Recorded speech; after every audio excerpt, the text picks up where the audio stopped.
My wife and I love to go on African safaris, which we have done for the past 20 years. To us, it's like Disneyland for real. I mean, you never know what you're going to see each day. One day, it could be a 2-ton rhino chasing another 2-ton rhino out of his territory, while the next day, it's a couple of cheetah trying to catch their evening meal. Or a 6-foot monitor lizard, which looks more like a crocodile, crawl out of the river to hunt for an afternoon snack, or hopefully a full meal. Plus, you are in the cage of the vehicle, not them. And so, one day last April, while I was peacefully resting, my wife, Elaine, came to me and said, "Honey, wake up. We've been invited to go to South Africa by and Beyond, one of the very best African operators." Good Lord, what could I say but, Wow, that's great. Let's go. and so off we flew. Oh, by the way, she added, we're also going to attend Indaba, Africa's largest travel show, since one of her passions is organizing African safaris. 2 days later, we arrived in Cape Town and were driven directly to our first hotel, the one and only, since they invited my wife to evaluate their accommodation due to her being a licensed African travel specialist. The one and only is rated a 5.5-star hotel. Our room was certainly well appointed, with a bed so comfortable we never wanted to leave, and a very modern bathroom. Plus a perfect view of the famous Table Mountain from our spacious balcony. Below the balcony was their spa building, and to its left, 2-story apartments on what they called the island, which were also part of the hotel, all of which surrounded by the canal which opened to the ocean. Plus, I certainly liked their 4 o'clock tea, particularly the excellent variety of snacks. After 3 days in Cape Town, we flew to Port Elizabeth, which is on the coast about 400 miles east. Upon arrival, we were picked up at the airport and driven to our first exclusive and beyond safari lodge, called Kwandwe. This Big 5 reserve consists of 52,000 acres. The lodge at Kwandwe was very upscale, where each person, or couple, had their own private suite. Inside the suite, a large bedroom. Behind the bedroom, the bathroom, with indoor shower and tub. And outside was my wife's favorite thing, an outdoor shower. Next to the shower was a deck and our own private pool. There were only 8 of these suites for the entire lodge. The main building had a very nice reception area where we were greeted by attendants with warm towels to clean up after each game drive. The reception area opened into a comfortable lounge. Past the lounge was the indoor dining room,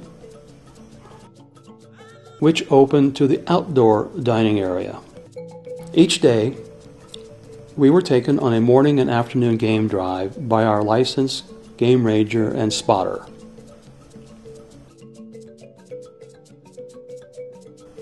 We saw giraffe, zebra, a group of zebra mixed in with a group of antelope, a curious oryx, which is a type of antelope found in South Africa, ostriches, the cheetah yawning, preening, and resting. They were black-backed jackals.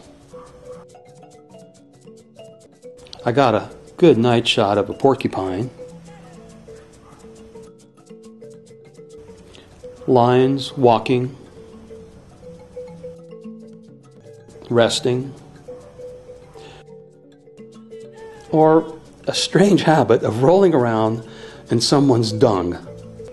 And birds, such as a goshawk, which can strike a poisonous snake on the head and kill it with one fatal blow. Or the blue crane, which is the national bird of South Africa. The most interesting thing we saw was a white rhino chasing another white rhino. It was amazing to see these 2-ton animals, which usually move very, very slowly, if at all, running at full speed. Our guide said they are very territorial, so one was simply chasing the other out of his territory.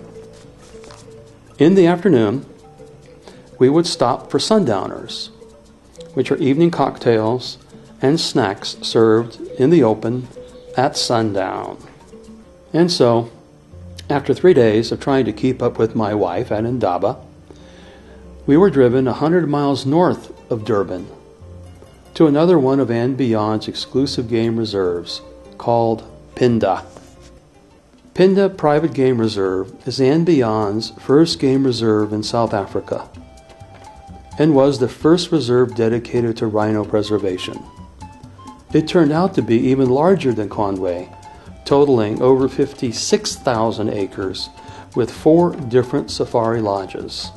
The first lodge we stayed at was Forest Lodge. This lodge has 12 private suites, each entirely surrounded by forest. They say that people who live in glass houses shouldn't throw stones, and that is certainly true of these suites, since the walls were mainly glass. They even provide a bottle of champagne upon arrival. We liked Forest Lodge a lot. The main lodge building was very appealing. Great outdoor deck where we had lunch and watched many antelopes grazing. There was a breakfast nook, bar, and very comfortable lounge area.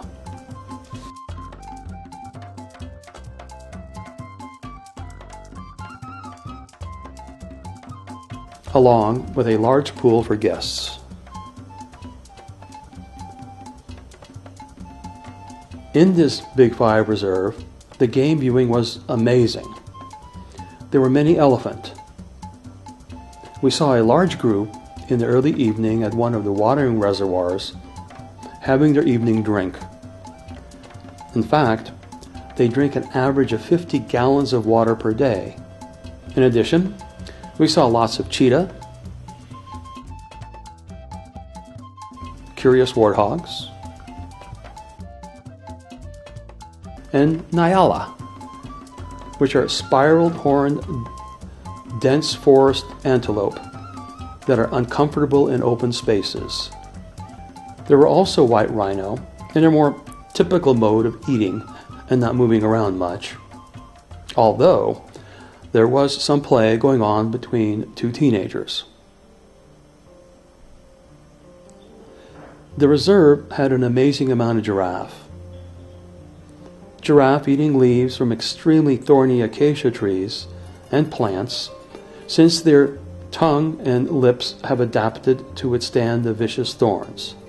We saw a group of giraffe known as a journey of giraffe, and giraffe going to their favorite watering hole.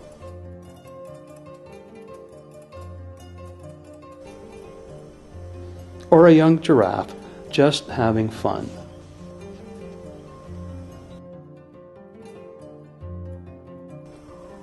Seeing a giraffe drinking water is quite a sight. A giraffe's heart can weigh up to 22 pounds and be 2 feet long. It must generate double the normal amount of blood pressure as compared to other large mammals, to maintain blood flow to the brain. In the upper neck, there is a complex pressure regulation system which adjusts the blood flow to the brain when the giraffe lowers its head to drink. It's just amazing how Mother Nature has adopted the giraffe for survival. After spending a night at Forest Lodge, we were transferred to Vlay Lodge, which had absolutely the best accommodations of the entire trip. There were only 6 of these very private suites, each with its own pool, which elephant and antelope often used to drink from.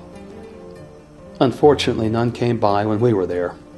The interior was top-of-the-line safari design with separate bedroom, large bathroom area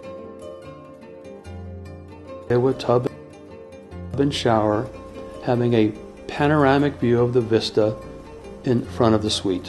One of the most interesting wildlife videos I took at Vlay was of a monitor lizard, which was the size of a crocodile. They are carnivorous and part of a group of lizards which include the largest living lizard, the much feared Komodo dragon, which can reach up to 10 feet in length. We also saw an interesting family of 3 cheetah. One was carefully preening another. Seeing this, the 3rd cheetah decided she wanted some attention. And boy, she got more than she wanted from her brothers. And so, she was left wondering what she had done wrong. Time and again, our safari rangers and spotters were excellent at finding the best for us to see. After spending a night at Vlay, we were driven to the southern part of the reserve to Phinda Rock Lodge. When you first see the ochre walls of Phinda Rock Lodge, you need a second look to realize you haven't arrived at a Moroccan villa. Even the interior of the main building has a Moroccan flavor. This exclusive lodge has 6 private suites. Our suite consisted of a private pool outside the entrance. Inside was the lounge area, followed by the bedroom,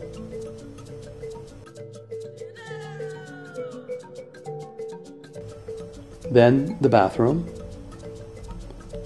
and outside the rear door was the outdoor shower,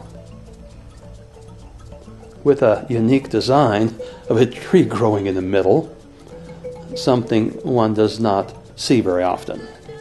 On our afternoon game drive, we saw a number of rhino and 2 black-backed jackals, which the lodge was very proud of, since they have been the only jackals to have survived in this area.